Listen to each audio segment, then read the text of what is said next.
pasrah, di mana kekuatan sikap pasrah ini atau melepaskan atau menerima realitas ini saya rasa penting sekali. Skill yang kita miliki, ingat ya, ini kita bicara tentang skill. Memaafkan adalah skill, tidak pelit adalah skill gitu ya. Mengelola emosi adalah skill, semuanya adalah hasil dari latihan kita yang berulang-ulang. Oleh karena itu tidak mungkin kita akan ahli memaafkan kalau kita tidak melatih untuk memaafkan. Kita akan sulit untuk memasrahkan kalau kita tidak melatih untuk memasrahkan. Jadi semakin apapun yang kita ulang-ulang, kita akan ahli di situ. Jadi katakanlah kenapa aku pemarah? Karena emang tiap hari latihan marah. Kenapa aku julid? Karena tiap hari aku latihan julid. Dan yang namanya perubahan itu kenapa sulit? Kesulitan terjadi ketika kita tidak memilih hal yang sama di hari kemarin. Tidak memilih kebiasaan yang sama di hari yang kemarin. Maka hal yang paling penting untuk kita lakukan dalam perubahan hidup adalah merubah kebiasaan dengan latihan. Kata kuncinya adalah latihan. Jadi nggak ada orang yang hebat sih. Yang adalah orang yang terlatih atau orang yang tidak terlatih. Ya, makanya kenapa pengulangan itu penting banget. So teman-teman, terima kasih udah selalu ikut di Letting Go dan semangat belajar kalian luar biasa. Dan ini nggak kerasa kita udah memasuki episode 27 ya, padahal eh, belum seperempat buku gitu ya. Tapi ya seperti biasa juga bahwa kita nggak terlalu cepat-cepat ngeberesin, tapi yang penting pelan tapi party. Pelan tapi santai pasti gitu ya. Dan yang paling penting setiap apapun yang kita bahas, kita lebih bisa menerima gitu. Oke ya teman-teman ya. So pagi hari ini kita akan lanjut karena kita udah masuk ke dalam fase di mana masuk ke bab yang namanya duka cita gitu. Jadi saya ulang-ulang dikit ya teman-teman ya. Dalam perspektifnya Hawkins bahwa setiap energi itu dibagi menjadi dua frekuensi, vibrasi, di mana vibrasinya ini disebut power and force. Power adalah vibrasi yang membuat kita konstruktif. Tapi force itu membuat kita menjadi konstruktif, jadi destruktif. Jadi gini, positif itu artinya membangkitkan, membangun, kalau negatif itu artinya menghancurkan. Nah jadi apakah energi atau emosi ini mau membangunkan atau mau membuat sesuatu yang lebih baik atau menghancurkan, itu adalah pilihanmu gitu. Ya maka dibagi dua, ada power dan force gitu. Bentar ya teman-teman. Ini kebanyakan konser nih. Oke, nah Hawkins membagi dalam 17 frekuensi, di mana teman-teman tolong dirasakan ya. Kalau misalnya ada hal-hal ini sering keluar, ini adalah frekuensi-frekuensi rendah gitu. Yang pertama yang paling rendah Hawkins menyebutkan dengan angka 20, itu namanya adalah shame atau rasa malu. Jadi buat kalian-kalian ini yang sering malu, nggak pede, merasa hina, merasa sedih, menyedihkan, miserable gitu ya bahasanya, jangan sering-sering di situ deh. Ya, naik satu level disebut guilt, perasaan bersalah mulu. Aku ini ibu yang nggak solehah misalnya. Aku ini orang tua yang nggak benar, jadi ngerasa salah mulu. Itu levelnya 30. Itu nggak bagus gitu. Yang ketiga disebut apati. Apati itu hopeless atau yang disebut keputusasaan. Jadi teman-teman dicek aja sih setiap bangun pagi, antusias nggak? Once bangun pagi, nah itu tuh paling jujur biasanya pas bangun pagi sih ya. Jadi kalau bangun pagi, gitu. Nah itu jangan-jangan apati gitu. Yang berikutnya disebut duka cita yang lagi kita bahas itu yang namanya grief, itu levelnya 75, yaitu banyak penyesalan gitu. Banyak kalau dulu gitu. Tahu gitu dulu aku nggak milih kamu. Nah kamu yang milih, kamu yang nyesal ya kan aneh gitu. Tahu gitu, nah gitulah. Jadi orang yang duka atau grief banyak penyesalan, dia banyak menyesali masa lalu gitu. Dan lupa bahwa apa yang dipilih di masa lalu juga pilihan kita kan gitu ya. Dan artinya ya balik lagi, semua di situ pasti ada konsekuensi gitu. Nah naik satu level yang lebih baik dari grief itu yang disebut dengan fear. Jadi mendingan takut daripada duka cita gitu, karena energinya lebih gede.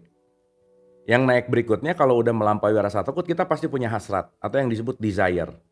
Tapi ini biasanya jadi craving gitu ya. Jadi craving, jadi banyak pengen, jadi banyak mau. Tapi nggak apa-apa, mending banyak mau daripada apatis. Kenapa? Karena kalau banyak mau energinya berjalan gitu. Berikutnya adalah anger. Mending marah daripada apatis. Mending marah daripada banyak duka cita gitu. Nah, supaya nanti masuk ke pride, itu juga masih dalam level hati-hati ya, karena itu di bawah 200 gitu. Nah, level yang paling aman itu namanya courage atau keberanian. Dan di situ kita mulai bisa masuk ke level afirmasi. Jadi teman-teman sorry ya, kalau misalnya afirmasi di kelas duka cita, kayaknya nggak bisa gitu. Makanya ada courage dulu di situ, baru nanti akan masuk trust, optimis, dan seterusnya gitu. Gitu ya teman-teman ya. Jadi ini semua hal-hal yang terjadi dalam keseharian kita. Coba cek lagi ada di mana levelnya. Banyak orang yang nggak pernah ngecek perasaannya, frekuensinya, ya udah jalan-jalan aja. Dia nggak tahu dia lagi ada di level mana gitu. Karena ini penting banget dalam perspektif Hawkins gitu ya. Jadi kita masuk ke grief hari ini, duka cita, which is dimana si grief ini juga sangat penting untuk kita regulasi gitu. Karena banyak yang nggak sadar kalau dia lagi grief atau duka cita gitu. Oke ya teman-teman ya, saya rasa pembukaannya itu dan kita akan menyelami episode 27 ini santai, relax, fokus gitu. Sebisa mungkin menyaksikan ini nggak sambil ngapa-ngapain sih. Sebisa mungkin ya, tapi kalau sambil ngapa-ngapain juga nggak apa-apa. Karena begitu kita melatih fokus, kita lagi melatih untuk bisa hadir utuh di sini saat ini gitu. Ya teman-teman ya. Oke, saya mau lanjut ya. Aduh, saya nggak tahu kenapa pengen memulai dari Serenity Prayer terakhir yang kita bahas. Ini keren banget sih ya. Jadi yang pernah dengar Serenity Prayer atau apa ya, prayer itu kan doa lah ya. Jadi ini bahasanya adalah doa ketenangan gitu. Nah, saya mau mulai dari sini teman-teman. Energi-energi yang terikat dalam emosi negatif sebelumnya sekarang dibebaskan sehingga aspek-aspek kepribadian lebih sehat sekarang disegarkan kembali. Aspek-aspek kreatif dari pikiran mengembangkan peluang untuk situasi kehidupan baru dan opsi lebih lanjut untuk pertumbuhan dan pengalaman. Disertai dengan semangat yang baru, ajaran yang terkenal dan banyak dipraktekkan adalah Serenity Prayer. Jadi teman-teman gini ya, dengerin ini baik-baik dan ini penting banget. Seperti biasa, letting go ini racikan saya meracik dari beberapa perspektif gitu ya. Saya masukin aja cemplung-cemplungin di sini dan harapannya adalah teman-teman tidak menerima ini mentah-mentah, dikunyah dengan racikannya masing-masing supaya nanti rasanya lebih custom atau lebih pas buat kita semua. Ada dua hal teman-teman, tolong ini baik-baik. Setidaknya tubuh kita dalam keseharian itu ada dua mode. Kalau di handphone itu ada ring, itu berarti bunyi, atau ada silent, itu berarti dia diem. Oke, jadi ada ringing, ada silent. Nah, mode yang pertama itu disebut creative mode. Creative mode itu berarti kita lagi ada di level vibrasi yang bagus lah gitu kira-kira. Yang kedua itu disebut fight or flight. Jadi fight or flight itu biasanya orang ketika stres, depresi, anxiety, itu dia akan dalam keadaan fight or flight. Fight or flight itu artinya apa? Tubuh bersiap-siap emergensi untuk menghadapi sesuatu yang emergensi gitu. Makanya teman-teman kalau lagi fight or flight, dalam konteks ini semua energi itu biasanya lari ke tangan atau lari ke kaki. Jadi bawaannya pengen kabur, kalau nggak pengen mukul gitu. Itu kalau kita lagi tertekan, kalau kita lagi dalam keadaan ya takut, emergensi gitu, pilihannya cuma ada dua, ngelawan atau kabur. Kira-kira gede ya kabur, kira-kira rasio kita bisa dilawan ya kita lawan. Nah, mode ini kalau diulang-ulang terus setiap hari banyak hadir, itu akan menimbulkan stres hormon. Dan stres hormon itu membunuh imunitas gitu. Jadi stres itu bagus teman-teman. Stres berlebihan tuh nggak bagus. Ya, stres itu perlu, tapi berlebihan itu nggak bagus. Nah, yang menarik adalah kalau kita ada di fight or flight-nya sering, berarti tubuh kita tuh lagi tidak melakukan repair and growth namanya, tidak melakukan perubahan atau perbaikan. Makanya, Pak saya pernah bikin polling ya, begitu saya tanya, apakah Anda merasa kreatif? Hampir 70% ngerasa enggak loh. Kenapa? Karena kreativitas nggak mungkin terjadi kalau kita lagi dalam keadaan emergensi gitu. Makanya orang kreatif itu ngelihat solusi, orang yang fight or flight itu tuh ngelihat masalahnya gitu. Dan itu semuanya tergantung sudut pandang dan latihan kita gitu. Ya, itu kata kuncinya. Nah, jadi pilihan ya, teman-teman mau ada di mode kreatif lebih lama setiap hari atau ada di fight or flight lebih lama setiap hari, itu pilihan. Dan itu kalau nggak dilatih nggak bisa. Karena kata kuncinya adalah latihan gitu. So this is called serenity prayer. Ini yang disebut dengan yang namanya serenity prayer. God, grant me the serenity to accept the thing I cannot change. The courage to change the thing I can. And the wisdom to know the difference. Gila ya, menyedihkan banget gak ini ya? Gitu. Kenapa coba sedih? Karena kalian gak ngerti gitu apa maksudnya. Ya, kayak supaya ngerti saya terjemahin ya. Pasti tadi sedih banget, ini sedih ya kenapa nggak ngerti gitu masalahnya ya. Tapi nggak apa-apa sih. Ya nih saya terjemahin gini. Jadi kalau pakai terjemahan bebas yang kalau saya pakai terjemahan bebas yang dari versi saya menerjemahkan di dalam sudut pandang ini gitu. Jadi serenity prayer ini salah satu yang ada di buku Hawkins untuk gimana kita rilis untuk mendapatkan yang namanya ketenangan. Oke. Jadi dalam serenity prayer kalimatnya gini ya teman-teman. Oke, dirasain ya. Coba dirasain.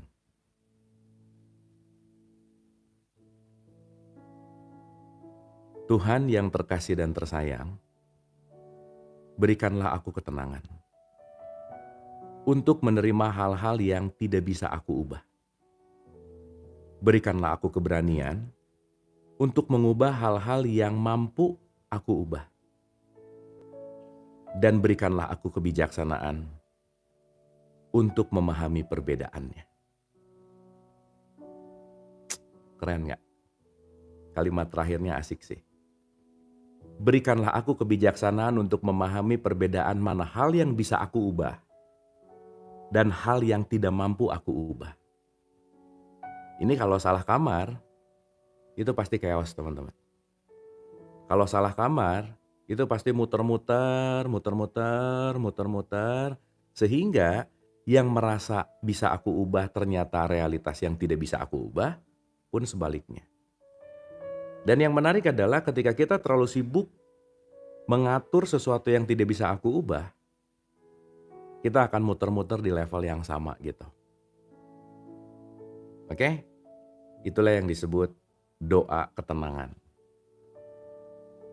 Nah, kegagalan untuk berproses melalui emosi terkait dengan kesedihan dan peristiwa kehilangan bisa menyebabkan kebuntuan kronis pada salah satu komponen emosi tersebut. Hingga hal itu bisa mengakibatkan depresi dan penolakan yang berkepanjangan. Rasa bersalah kronis atau penolakan untuk berproses melalui emosi yang terkait dengan kehilangan bisa mengakibatkan reaksi duka cita tertunda dan penyakit fisik. Ya, jadi apa yang terjadi pada fisik itu menariknya adalah penahanan regulasi emosi yang tidak baik gitu. Ya. Banyak yang diminta ulang. Oh, oke. Mau ulang sekali lagi? Boleh mau diulang sekali lagi?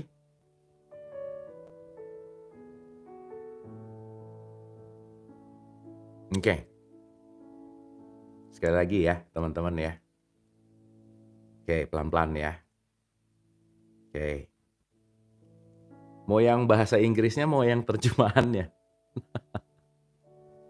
Kita terjemahkan aja ya, supaya nyerap gitu ya. Oke. Oke. Kita ulang ya. Serenity prayer.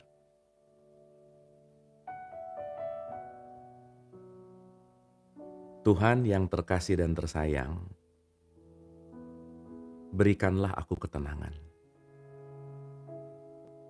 Ketenangan untuk menerima hal-hal yang tidak bisa aku ubah. Keberanian untuk mengubah hal-hal yang mampu aku ubah. Dan kebijaksanaan untuk memahami perbedaannya. Amin. Dan kata kunci di doa ini yang terakhir adalah wisdom. bijaksana gitu. Makanya teman-teman, dalam perspektif teologis ya misalnya, benar salah tuh level paling rendah banget. Jadi kalau dikit-dikit benar salah, itu tuh level paling rendah tuh. Makanya nggak ada kata-kata berlomba-lombalah dalam kebenaran, tuh nggak ada. Jadi please teman-teman, sebisa mungkin ada skill yang nggak usah ngerasa benar gitu. Karena saya mengutip dari satu statement Rasulullah gitu ya misalnya. Ditanya sama sahabatnya bahwa siapa sih orang yang paling salah? Simple jawabannya keren. Orang yang paling salah adalah orang yang merasa benar gitu. Selesai. Jadi nggak usah ngerasa benar lah. Kenapa? Karena sebetulnya dalam hidup itu nggak ada benar salah. Yang ada adalah benar dan kebenaran yang lain. Karena semua juga ngerasa benar masalahnya. Gitu. Makanya level kedua, nggak ada kata-kata berlomba-lombalah dalam kebenaran. Makanya berlomba-lombalah dalam kebaikan gitu. Makanya puncaknya itu disebut wisdom. Wisdom itu disebut bijaksana. Dalam perspektif bahasa Arab, bijaksana itu namanya hikmah.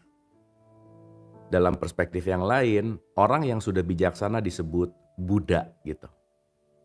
Jadi Buddha itu adalah awaken, Buddha itu adalah bijaksana gitu. The wisdom itself gitu.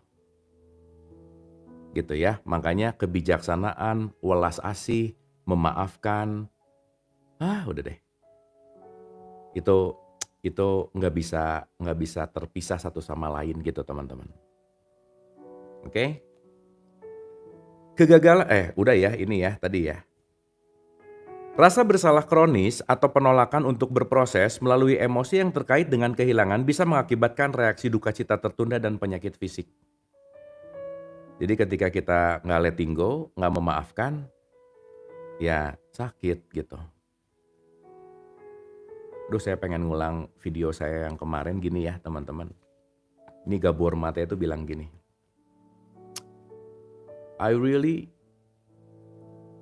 dia bilang bahasanya yang tepat mungkin scare, takut kali ya, atau mungkin cemas lah ya. Saya sangat cemas dan saya sangat khawatir sih.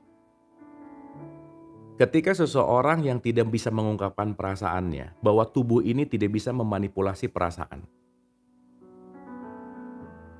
Maka mulutnya ngomong iya, tapi perasaannya ngomong enggak. Tubuh nggak bisa dimanipulasi gitu. Maka hal yang paling bahaya adalah menjadi orang yang terlalu baik. Itu danger tuh. People pleaser, nggak enakan, mengiyakan terus. Nggak bisa bilang no, nggak bisa bilang tidak, nggak bisa menolak. Dan itu sangat berpengaruh kepada penyakit fisik gitu. Anyway. Gitu ya teman-teman. Jadi ya kita tahu ya, sering kita bahas bahwa berhentilah jadi orang baik, jadilah orang sadar gitu. Karena orang sadar itu pasti yes ke dalam dan yes keluar. Kita punya self boundary namanya, kita punya batasan. Kalau enggak, ya enggak. Kalau oke, ya oke. Gitu ya. Dan itu yang penting untuk kita latih. Menariknya, termasuk saya sih. Saat saya belum paham ini, saya merasa jadi orang baik itu keren gitu. Bisa ngeiyahin semuanya tuh keren gitu. Tapi lama-lama kesiksa juga kayak lilin yang menyinari sekitar tapi kebakar gitu teman-teman. Gitu ya, itu penting sekali gitu. Even sama siapapun itu penting. Karena maaf banget ya, tidak ada yang lebih berharga kecuali kita menyayangi diri sendiri, tetapi bukan untuk jadi egois, tetapi untuk menjadi self love gitu. Karena yang akan bareng terus tuh ya ini sih gitu. Sesayang apapun kita sama pasangan, sama anak gitu misalnya, nothing lasts forever gitu. Yang paling setia tuh ya ini gitu. Bagaimana kita akan membahagiakan mereka kalau di dalamnya nggak bahagia gitu intinya.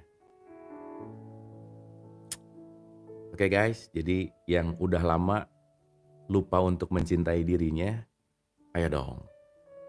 Siapa yang akan ngurus kita, siapa yang akan mencintai kita ketika kita terus-menerus craving, terus-menerus mencari, menggapai, meraih, terus mengharapkan cinta dari luar gitu. Itu pasti akan berujung kepada penyesalan lah gitu intinya. Oke, pasti kecewa. Mekanisme di balik proses ini dijelaskan dalam bab selanjutnya tentang hubungan antara pikiran dan tubuh. Mind-body connection. Pikiranmu bisa membuatmu sakit, artinya apa? Pikiranmu bisa membuatmu sehat. Itu penting. Ya, ini disebut pelopor kan. Maka teman-teman Buddhis tuh bilang bahwa pikiran adalah pelopor gitu. Makanya kalau ininya nggak beres, semuanya ikut nggak beres. Tapi ingat, semuanya berkaitan sama manas. Cek-cek dulu Manas tuh isinya apa teman-teman? Ayo, manas isinya apa?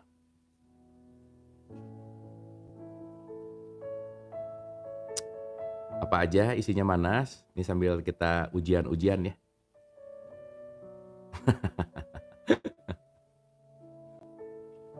Pikiran, perasaan, ego, bukan. Manas isinya apa? Pikiran, perasaan, emosi. Sip. Nah, ya namanya juga dadakan ulangan ya. Kalau nggak dadakan namanya pesenan ya. Oke. Jadi nanti kita akan bahas tentang manas. Gimana sih mind and body connection gitu. Perasaan adalah bahasa tubuh, pikiran adalah bahasa otak gitu ya. Jadi pikiran dan perasaan once ini sinkron, udah aja. Itu akan menjadi sesuatu yang jauh lebih stabil gitu.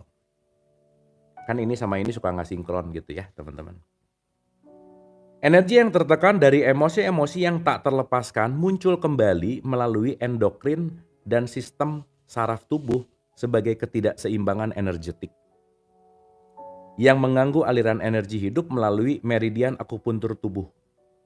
Ini menyebabkan perubahan patologis pada berbagai organ tubuh, merupakan fakta yang terkenal bahwa tingkat kematian di antara keluarga yang berduka jauh lebih tinggi daripada penduduk kebanyakan, terutama di tahun pertama atau kedua setelah kematian. Jadi intinya banyak sedih cepat mati aja, udah gitu intinya.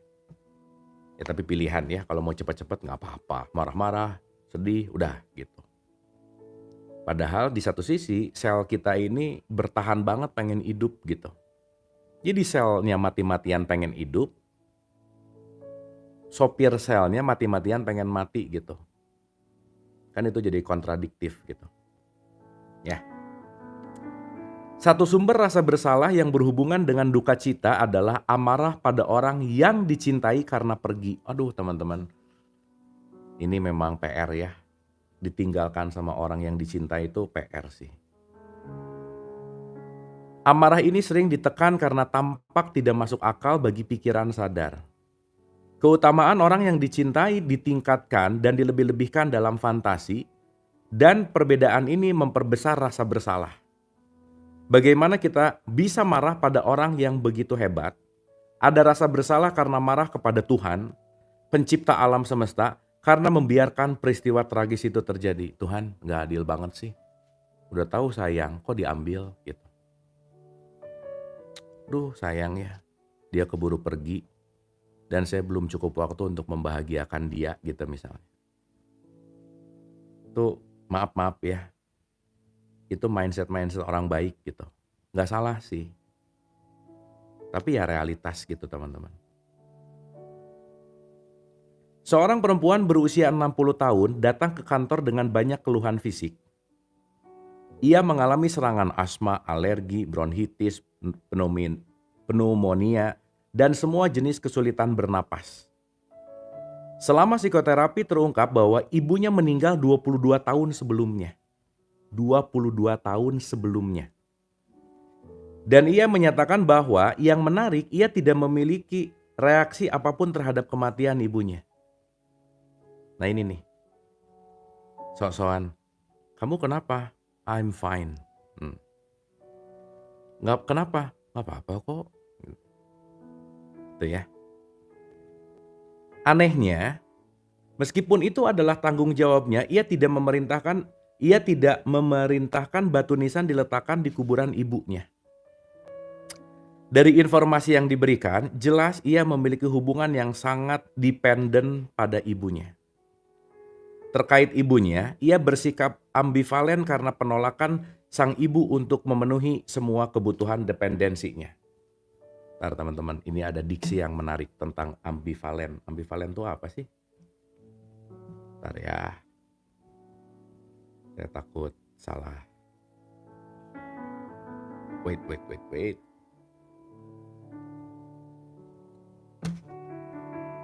Ambivalen.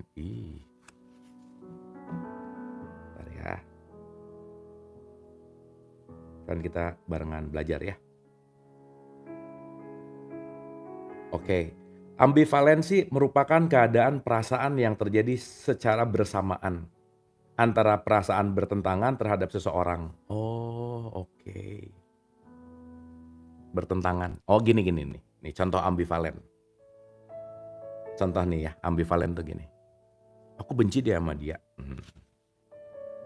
Tapi diomongin terus setiap hari gitu. Ketemu temen yang satu, aku benci sama dia. Ketemu temen yang dua, aku benci sama dia. Katanya benci, tapi diomongin mulu. Jadi sebenarnya benci apa cinta sih? Gitu. Ya. Jadi ada sesuatu paradoks kali ya. Ya seperti mau paradoks lah gitu. Oke. Jadi mungkin di satu sisi sedih, tapi mungkin gengsi gitu. Enggak gitu. Tapi di satu sisi sedih banget, di satu sisi benci banget, tapi di satu sisi kayaknya aku sayang banget juga sih gitu. Ya. Ambivalen namanya. Dari informasi yang diberikan, jelas ia memiliki hubungan yang sangat dependen pada ibunya. Terkait ibunya, ia bersikap ambivalen karena penolakan sang ibu untuk memenuhi semua kebutuhan dependensinya. Butuh berbulan-bulan baginya untuk mengatasi penolakan besarnya yang terkait dengan rasa bersalah atas amarahnya kepada sang ibu karena meninggalkannya. Amarah itu diarahkan kepada dirinya sendiri dalam bentuk penyakit. Jadi teman-teman, amarah keluar, ke dalamnya bentuknya penyakit gitu. Yang juga mengekspresikan ketidakberdayaan dan keinginannya untuk menjerit kepada ibunya. Hasrat yang tertekan untuk menangis karena kehilangan seorang ibu menciptakan perasaan tak bisa bernapas. Ia membenci dirinya karena perasaan cinta atau benci untuk ibunya dan seluruh emosinya yang tertekan muncul kembali dalam bentuk beberapa simptom pernafasan, keluhan, penyakit psikosomatik.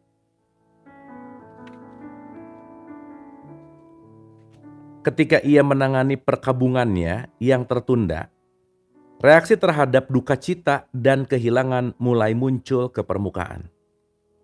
Perlawanannya pada upaya mengatasi emosi-emosinya dan bagaimana perlawanan itu menyebabkan gejala-gejala fisiknya menjadi gamblang baginya.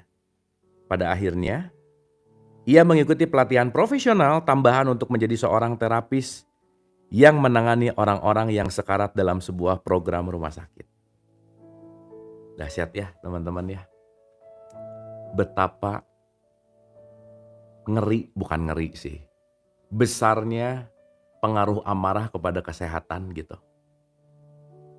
Itu dahsyat ya. Makanya kenapa sering diulang-ulang kontrol amarah tuh penting banget gitu. Jadi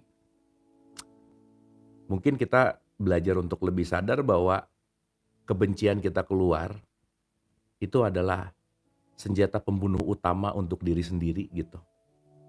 Gitu mungkin ya kalau boleh saya rangkai dengan kata-kata sederhana gitu. Dahsyat, emang perlu latihan sih ya. Mau gak mau. Dari sifat proses yang telah kami deskripsikan, menjadi jelas bahwa perkabungan yang hebat, kehilangan dan reaksi-reaksi patologis yang mungkin terjadi dapat dicegah dengan pengakuan sedini mungkin. Udahlah, ngaku aja. Dan dengan pemasrahan terhadap perasaan-perasaan yang terkait ketika perasaan-perasaan itu masih ringan dan bisa ditangani tanpa penderitaan yang berlebihan. Untuk sebagian orang emang susah gitu ya untuk mengakui perasaan gitu. Uh, Sepertinya yang telah kita lihat, dasar dari semua perkabungan dan rasa kehilangan adalah keterikatan. Ditambah penolakan terhadap kenyataan bahwa tak ada hubungannya, tak ada hubungan yang abadi. Teman-teman, bentar ya. Ini omongan siapa ya? Saya lupa. Insect call WhatsApp audio.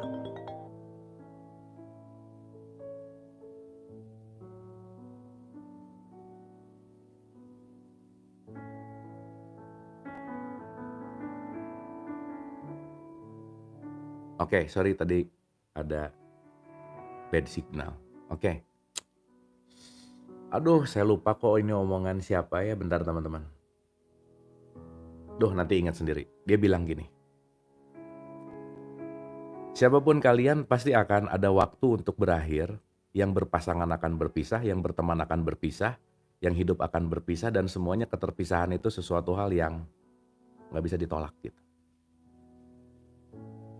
Gitu ya. Dan itu realitas gitu.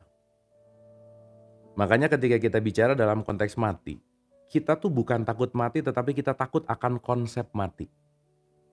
Yang boleh jadi kita ditipu abis-abisan tentang kematian, tentang ketakutan kematian. Dan menariknya adalah percaya lagi gitu. So itu kembali kepada belief system sih. Gitu ya. Ya mau gak mau ya. Namanya hidup gitu. Pasti balik gitu dalam tanda petik. Hal yang paling pasti itu kematian gitu misalnya. Gitu ya. Duh, saya penasaran siapa sih yang ngomong ini keren banget sih teman-teman. Nanti ingat sendiri. Nah itu ya, makin pengen diingat-ingat makin kabur dia gitu. Kita bisa mulai dengan melihat hidup kita, mengidentifikasi area-area keterikatan itu dan bertanya pada diri sendiri, kebutuhan batin apa yang mereka penuhi untukku? Perasaan apa yang akan muncul jika aku kehilangan mereka? Bagaimana kehidupan emosionalku bisa diseimbangkan sehingga mengurangi keterikatan pada mereka? Semakin besar keterikatan kita pada apa yang berada di luar diri kita, semakin besar pula ketakutan dan kerapuhan kita terhadap kehilangan. Aduh, teman-teman, ini pakai bahasa yang simpelnya adalah melekat. Teman-teman ngerti arti melekat atau mengidentifikasi dan menyamakan nggak? Ini kan penting banget untuk kita ngerti gitu. Kalau aku melekat kepada sesuatu, maka sesuatu yang aku lekatkan itu sama dengan aku. Contoh ya. Antara aku sama bolpen ini terpisah. Tapi kalau aku sudah membeli bolpen ini, bolpen jadi milikku. Ketika belakangnya udah ada ku sama dengan mengidentifikasi. Mengidentifikasi sama dengan idem menyamakan. Aku menyamakan diriku dengan bolpen. Buktinya apa? Bolpen ini dijatuhin sama orang, sakit hati. Bolpen ini hilang, stres misalnya ya. Dan kita tuh banyak banget mengidentifikasi dengan hal-hal yang wah dahsyat. Mengidentifikasi kepada anak, kepada pasangan, kepada mobil, kepada jabatan, kepada harta. Semua dirasa bahwa itu semua adalah aku gitu. Makanya mobil saya ketabrak, yang sakit di sini, mobil tetangga ketabrak biasa aja. Kenapa? Karena ada identifikasi. Aduh, itu penting banget untuk kita untuk kita regulasi gitu teman-teman. Teman-teman saya penasaran yang ngomong tadi. Bentar ya. Kalau penasaran gak bisa diapa-apain. The End of Faith.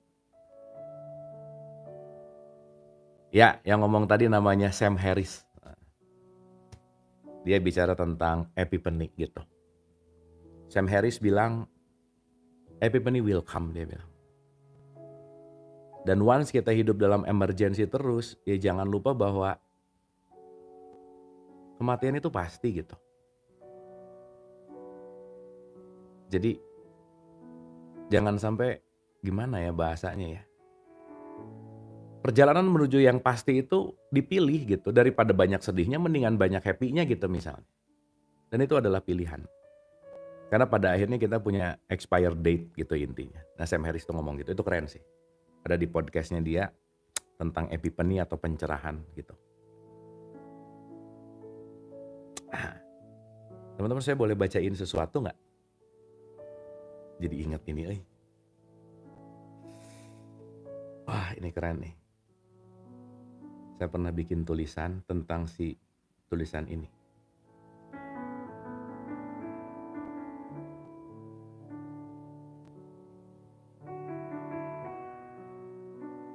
Duh mana ya? Bentar ya teman-teman ya.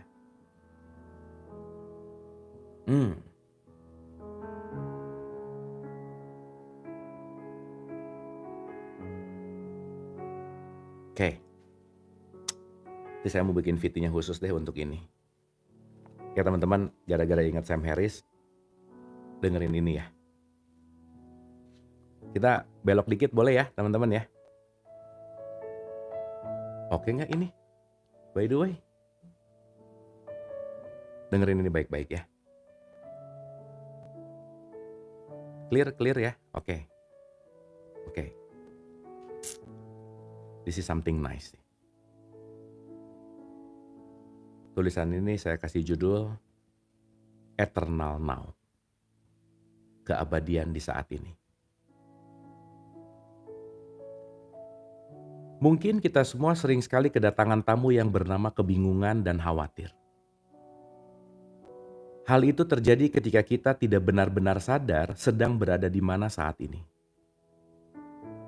Adiksi untuk melekat pada masa lalu selalu menjadi pembanding pada kenyataan saat ini. Sadarkah dirimu bahwa kita selalu terkunci pada saat ini dan kita tidak bisa kabur dari saat ini, kita tidak bisa lepas dan kita tidak bisa kemana-mana dan menolak masa ini.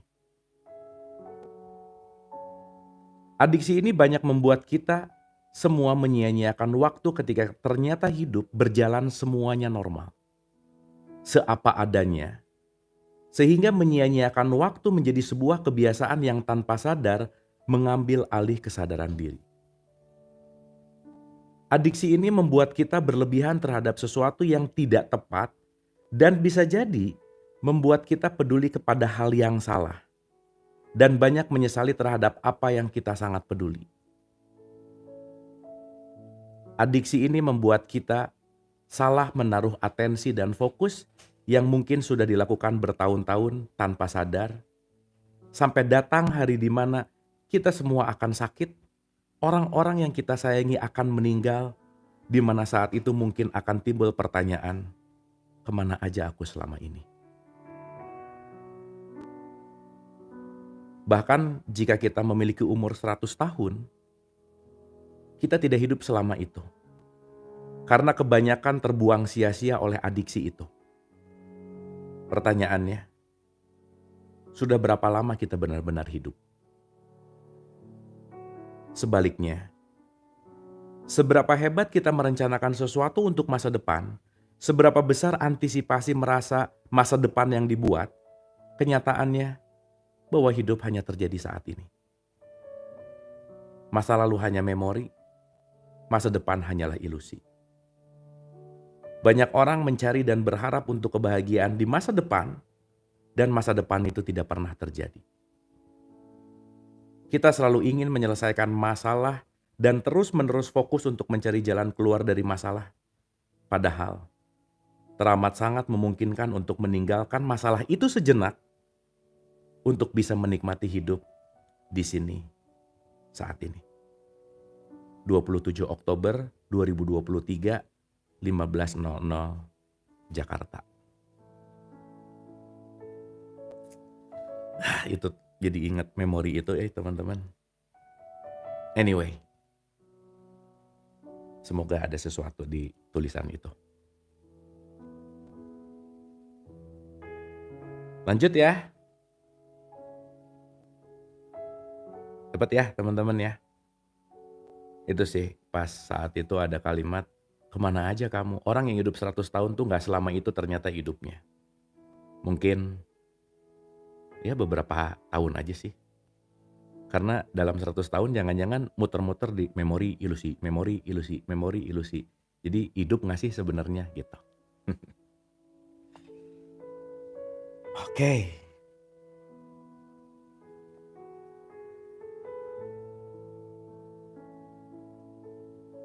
Seperti yang telah kita lihat, dasar dari semua perkabungan dan rasa kehilangan adalah keterikatan ditambah penolakan terhadap kenyataan bahwa tak ada hubungan yang abadi. Kita bisa mulai dengan melihat hidup kita, mengidentifikasi area-area keterikatan itu, dan bertanya kepada diri sendiri, kebutuhan batin apa yang mereka penuhi untukku? Perasaan apa yang akan muncul jika aku kehilangan mereka? Bagaimana kehidupan emosionalku bisa diseimbangkan sehingga mengurangi keterikatanku pada mereka?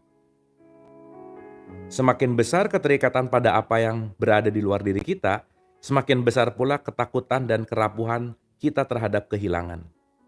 Kita bisa bertanya pada diri sendiri, mengapa kita merasa tidak lengkap? Mengapa aku merasa begitu kosong sehingga harus mencari solusi dalam bentuk ikatan pada orang lain? Ini dalam sih teman-teman. Sorry ya, saya agak nggak terlalu setuju dengan kata-kata, maaf ya. Kalau saya sebagai laki-laki, pasangannya perempuan udah pasti dona gitu, ada kalimat gini, she complete my life. Dia melengkapi hidupku. Berarti belum lengkap gitu. Justru ketika kita mulai melengkapi diri, aku yang akan bisa menyalurkan untuk orang lain. Maka kalau aku sudah penuh dengan cinta, tugasku hanyalah memberikan cinta, bukan menagih cinta gitu. Ya, jadi kalau ada gambar-gambar di undangan-undangan pernikahan tuh ya, ada puzzle yang hilang satu gitu, terus dibilang, ini adalah puzzleku yang baru ketemu. Itu pret banget sih sebenarnya. Jadi gini nih suaranya nih. Kok nggak bunyi? Nah gitulah kira-kira ya. Jadi jangan sampai merasa bahwa siapapun bisa melengkapi kita gitu teman-teman.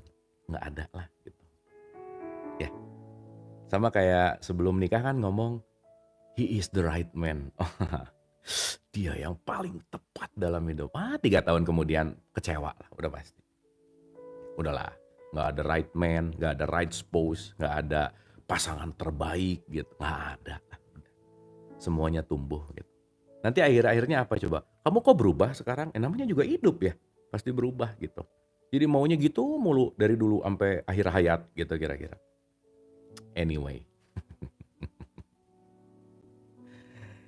Kita bisa mulai melihat area ketidakdewasaan batin kita sendiri. Secara khusus kita perlu memeriksa di mana aku mencari untuk mendapatkan cinta alih-alih memberikan cinta. Ini keren sih. Ini Rumi banyak bicara tentang ini nih. Wah, nanti kita bikin khusus pembahasan tentang puisi Rumi ya teman-teman. Itu top banget. Semakin kita mencintai, semakin kuat kita menghadapi guncangan duka cita dan kehilangan. Dan semakin sedikit kita perlu mencari keterikatan. Ketika kita telah mengenali dan melepaskan semua perasaan negatif dan kita terlepas dari kekerdilan diri hingga pengakuan pada keagungan kita sehingga kesukacitaan kita berasal dari kesenangan memberi dan mencintai. Maka kita akan kebal terhadap rasa kehilangan. Bentar ya, saya mau ulang alinea ini penting nih. Ketika kita telah mengenali dan melepaskan semua perasaan negatif, dan kita terlepas dari kekerdilan diri, hingga pengakuan pada keagungan kita sehingga kesukacitaan kita berasal dari kesenangan memberi dan mencintai. Memberi dan mencintai, bukan menerima dan dicintai. Teman-teman, saya jadi pengen survei ya. Coba jujur ya teman-teman ya, ini bagian dari survei aja gak apa-apa ya. Teman-teman merasa dicintai gak? Coba iya atau enggak, itu aja. Ngerasa gak dirinya ini dicintai gitu? full of love lah gitu. Coba, apa jawabannya?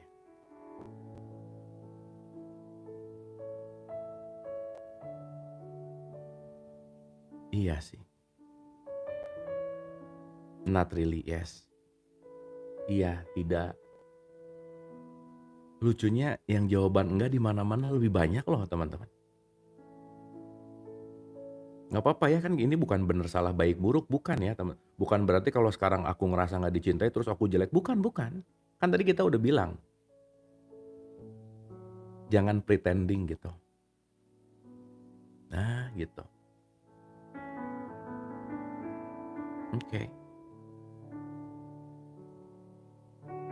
Kan saya ngerasanya bukan nanti sekarang jawabannya cuman iya atau enggak gitu. Ini bukan insya Allah, bukan. Iya, insya Allah mah nanti, ini mah sekarang, now. Ah nggak jadi nanya, ah udah cukup ya.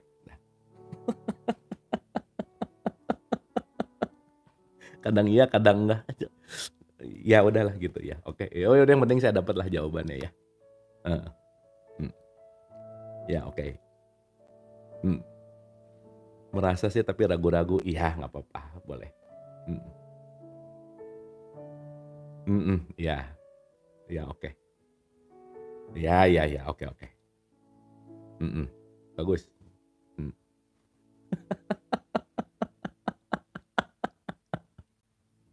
ini nih. Ketika sumber kebahagiaan telah ditemukan di dalam diri, kita kebal terhadap kehilangan apapun yang terjadi di dunia. Aduh ini punchline banget sih teman-teman. Saya garis bawah ya. Udah cukup. Iya enggaknya udah cukup. Udah ketahuan ya. Mhm. Sekarang tanggal berapa ya? 11 ya?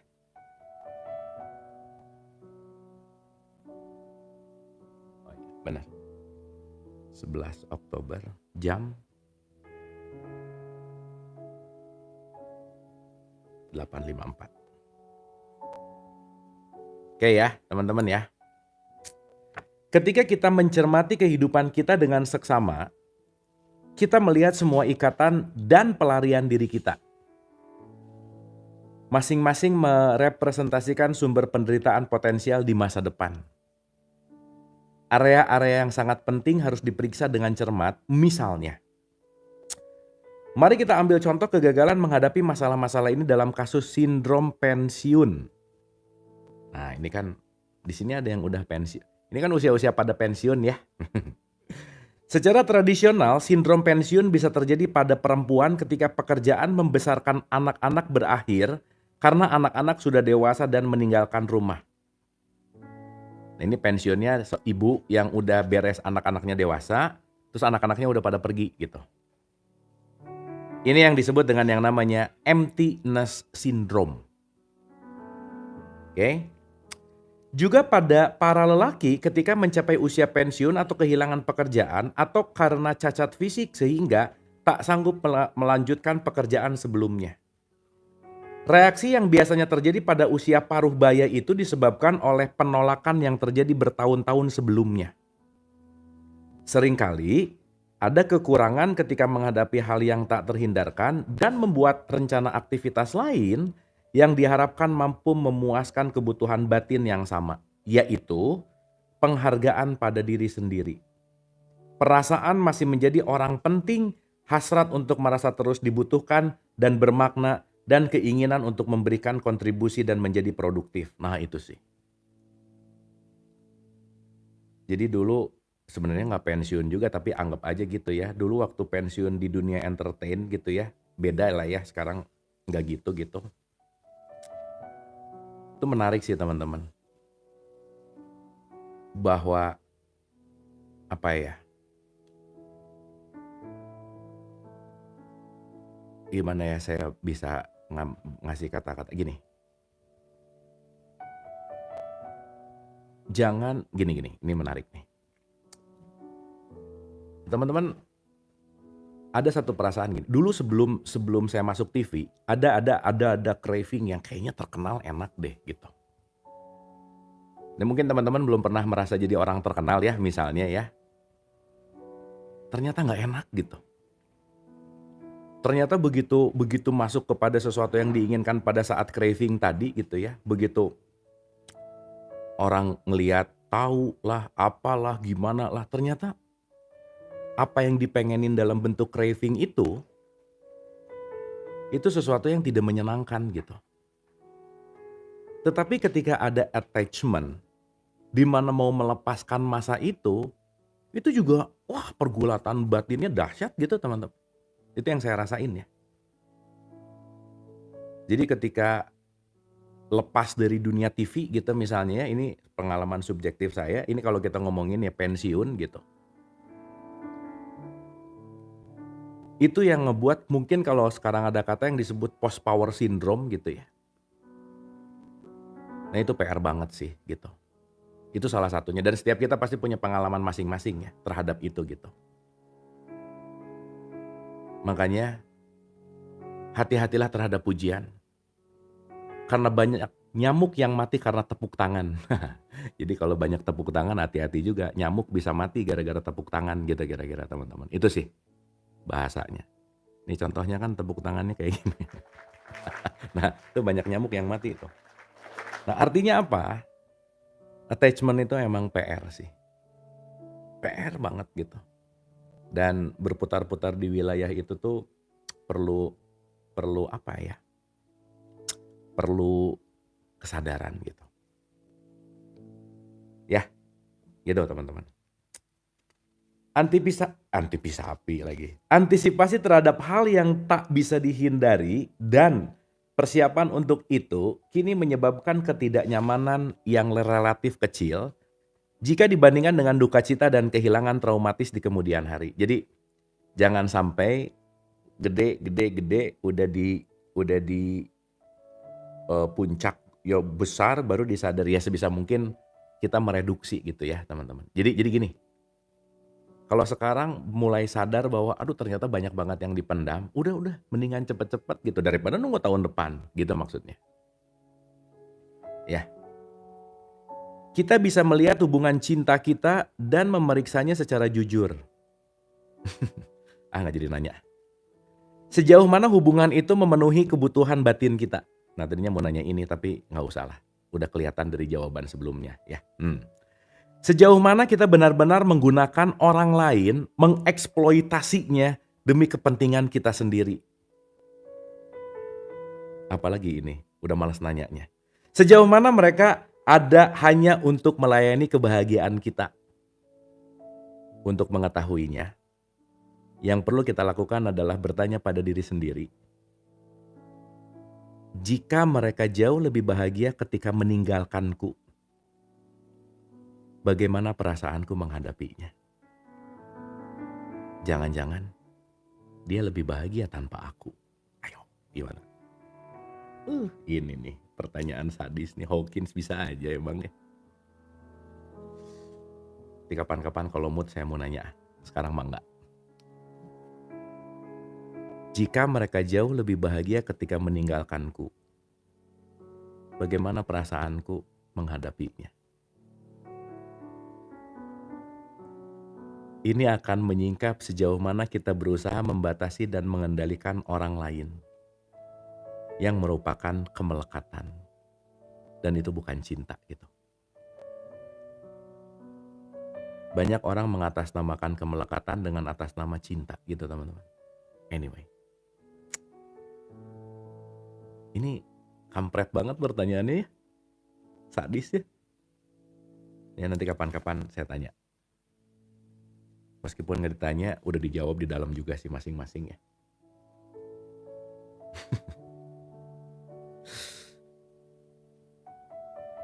Sekali lagi ya. Untuk mengetahuinya, yang perlu kita lakukan adalah bertanya pada diri. Pertanyaannya pada diri sendiri bukan untuk ditanyain nama kalian ya, kepada diri sendiri ini nih. Jika mereka jauh lebih bahagia ketika meninggalkanku, bagaimana perasaanku menghadapinya? Ini strong banget sih teman-teman.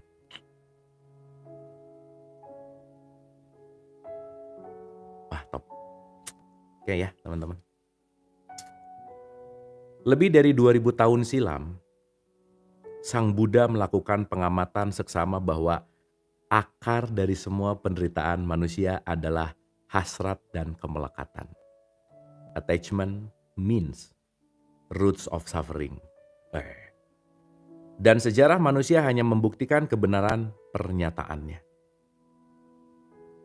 Apa solusi untuk itu? Seperti yang telah kita bahas, hanya aspek kecil dari diri kita yang membutuhkan ikatan.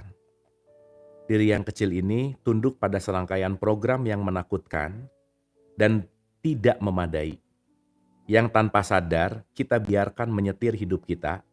Tujuan pelepasan adalah untuk melemahkan program-program tersebut sehingga program-program itu tidak lagi menyetir hidup kita. Kemudian kita bebas untuk berekspansi menuju kesadaran yang lebih luas. Diri kita yang lebih tinggi untuk menuju kepada diri kita yang lebih tinggi. Aku 5, aku 4, aku 3, aku 2, aku 1. 5, 4, 3, 2, 1. Oh ya, itu belum dibahas sih di Letting Go ya. Tapi di live sebelumnya pernah saya bahas ya. Teman-teman juga boleh nonton itu di 3 Fakir.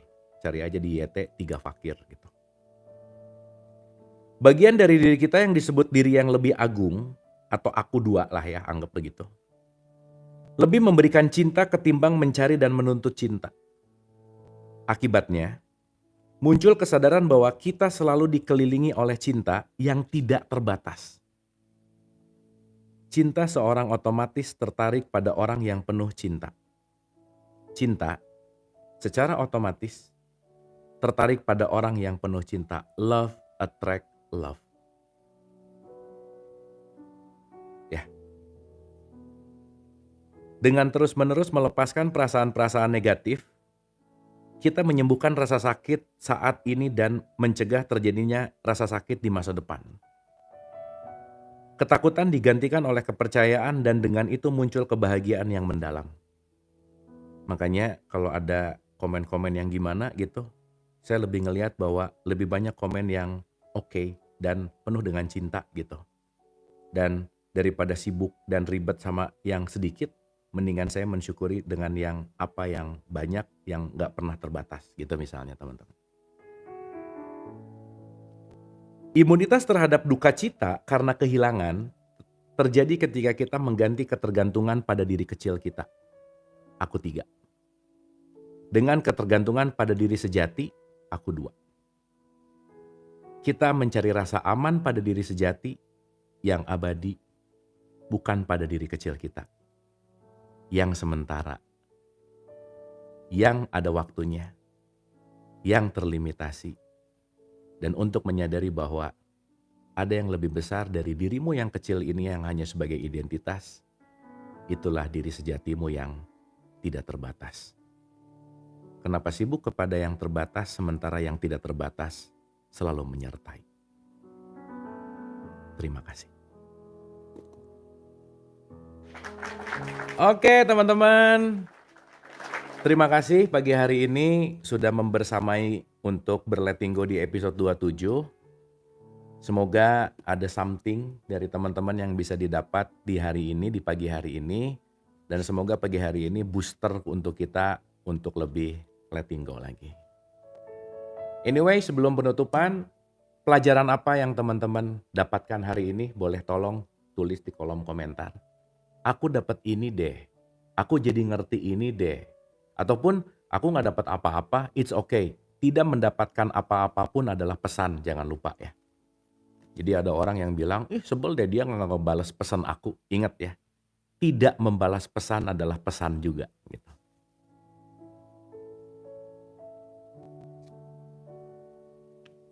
Ayo, dapat apa aja?